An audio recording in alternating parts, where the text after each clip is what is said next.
Crônicas do Amanhecer. Por Feijão, Centro Espírita Allan Kardec de Balneário Gaivota. 22 de março de 2022. Por que os deuses dos indígenas deveriam ser inferiores aos dos cristãos? Parte 2.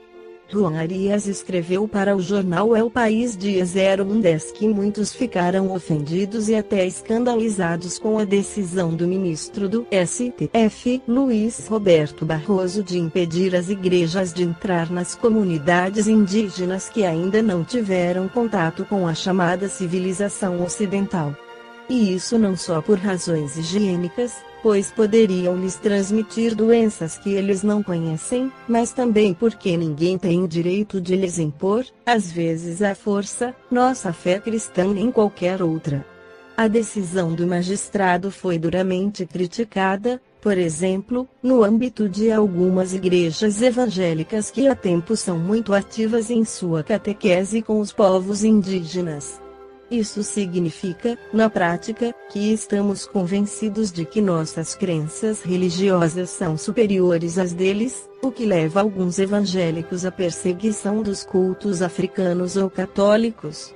Nada poderia estar mais distante, no entanto, da essência dos ensinamentos de Jesus, como revela a passagem da mulher samaritana que tentava convencer o profeta de que seu templo era melhor que o dos judeus.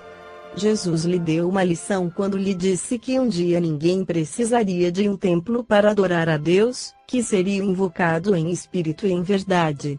Seus seguidores não o ouviram e nasceram assim as guerras religiosas, o que soa como blasfêmia, já que não existem deuses melhores que outros. Isso significa querer impor pela força seu próprio Deus considerado superior ao dos outros, o que leva à perseguição de quem cultiva outros credos. E essa perseguição contra quem tem uma fé diferente da nossa, ou a pressão para que aqueles que já têm suas próprias crenças se convertam ao nosso credo, é palpável hoje no Brasil, nas comunidades indígenas com as quais católicos evangélicos estão sendo muito ativos na imposição da própria fé.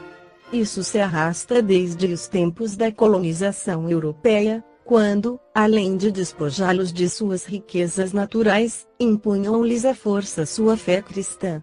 Basta dar uma volta pelas igrejas católicas europeias para ver como estão repletas do ouro que arrancavam dos indígenas em troca da fé que lhes ofereciam.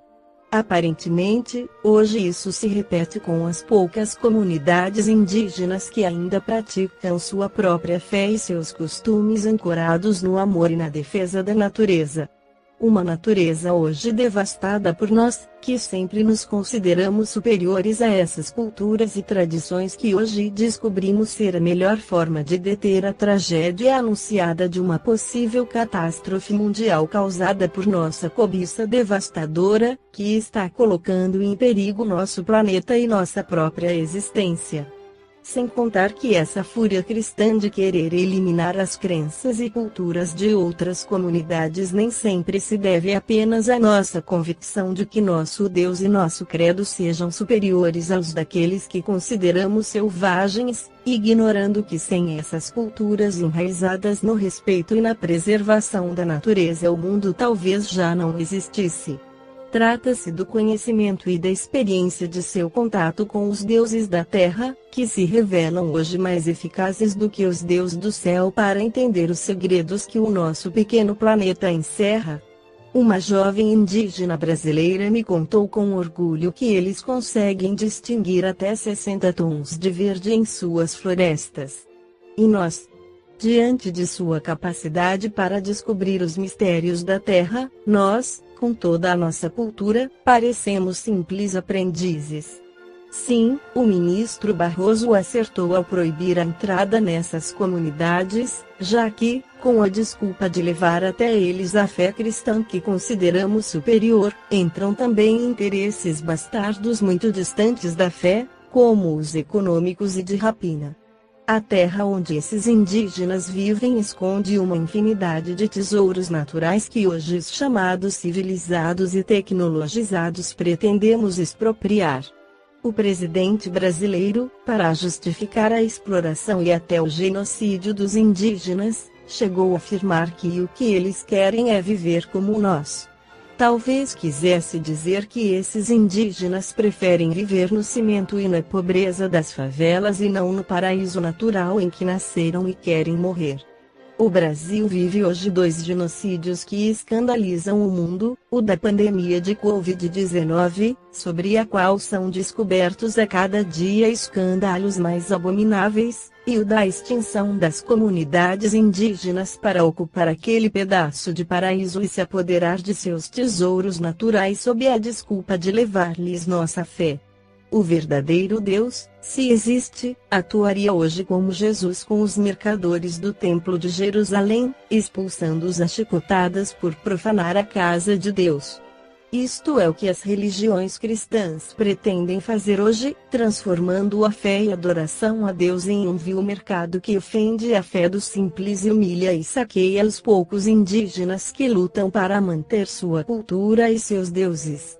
Eles resistem buscando proteger o pouco que nossa avareza dos ditos cultos lhes deixou, e que tentamos arrancar com violência ou com a desculpa de impor nossa fé e nossa língua.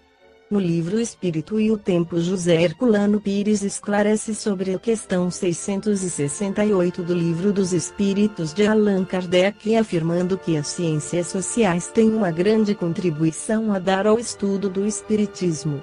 Ele utiliza a terminologia dos horizontes culturais, os meios em que se desenvolveram as diferentes fases da evolução humana.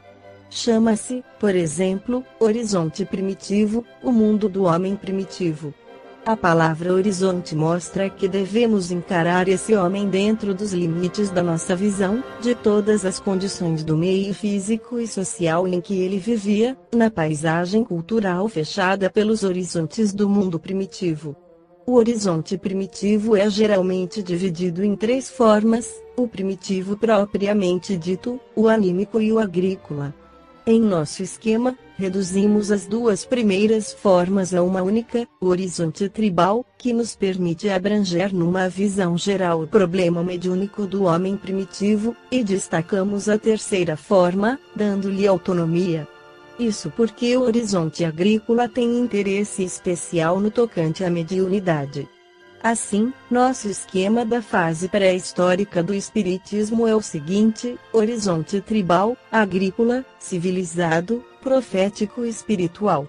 O horizonte tribal caracteriza-se pelo mediunismo primitivo. Adotamos a palavra mediunismo, criada por Emmanuel para designar a mediunidade em sua expressão natural, pois é evidente que ela corresponde com precisão ao nosso objetivo. Mediunismo são as práticas empíricas da mediunidade. Dessa maneira, temos as formas sucessivas do mediunismo primitivo, do mediunismo oracular e do mediunismo bíblico, só atingindo a mediunidade positiva no horizonte espiritual, que surge com o Espiritismo. Somente com o Espiritismo a mediunidade se define como uma condição natural da espécie humana, recebe a designação precisa de mediunidade e passa a ser tratada de maneira racional e científica. Podemos formular uma verdadeira escala da adoração no mundo primitivo. Embora seus graus possam ser simultâneos e não sucessivos, o simples fato de existirem esses graus, mostra que a adoração, resultando de um sentimento inato no homem, desenvolve-se num verdadeiro processo. No grau mais baixo, temos a litolatria ou adoração de pedras, rochas e relevos do solo; no grau seguinte, a fitolatria ou adoração vegetal, de plantas, flores, árvores e bosques; logo acima, a zoolatria ou adoração de animais, e somente num grau mais elevado, a mitologia propriamente dita, com a sua forma clássica de politeísmo.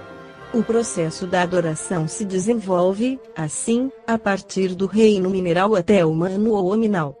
Em A Gênese, Allan Kardec esclarece sobre os espíritos que vêm à Terra como reveladores, desde então que se admite a solicitude de Deus por suas criaturas, por que não admitir que espíritos capazes, por sua energia e a superioridade de seus conhecimentos, de fazer avançar a humanidade, encarnem-se, pela vontade de Deus em vista de ajudar ao progresso em um sentido determinado, que recebem uma missão. Como um embaixador em recebimento de uma de seu soberano. Tal é o papel dos grandes gênios. Que vêm eles fazer, senão ensinar aos homens de verdade o que eles ignoram, e que seriam ignorados durante ainda longos períodos, a fim de lhes dar um degrau de ajuda com o qual possam se elevar mais rapidamente? Estes gênios que aparecem através dos séculos estrelas brilhantes, deixam após eles uma longa trilha luminosa sobre a humanidade, são missionários ou, caso queira, messias. Se eles não ensinassem aos homens nada além do que sabem estes últimos, sua presença seria completamente inútil. As coisas novas que eles lhes ensinam, quer na ordem física, quer na ordem filosófica, são revelações.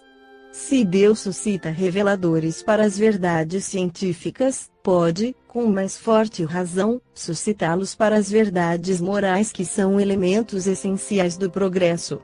Tais são os filósofos cujas ideias atravessaram os séculos. Então concluímos que o ministro Luiz Roberto Barroso tem razão e que devemos respeitar a sua religião. Esta foi a crônica do amanhecer de 22 de março de 2022. Por Feijão Centro Espírita Allan Kardec de Balneário Gaivota. Que a paz esteja com todos.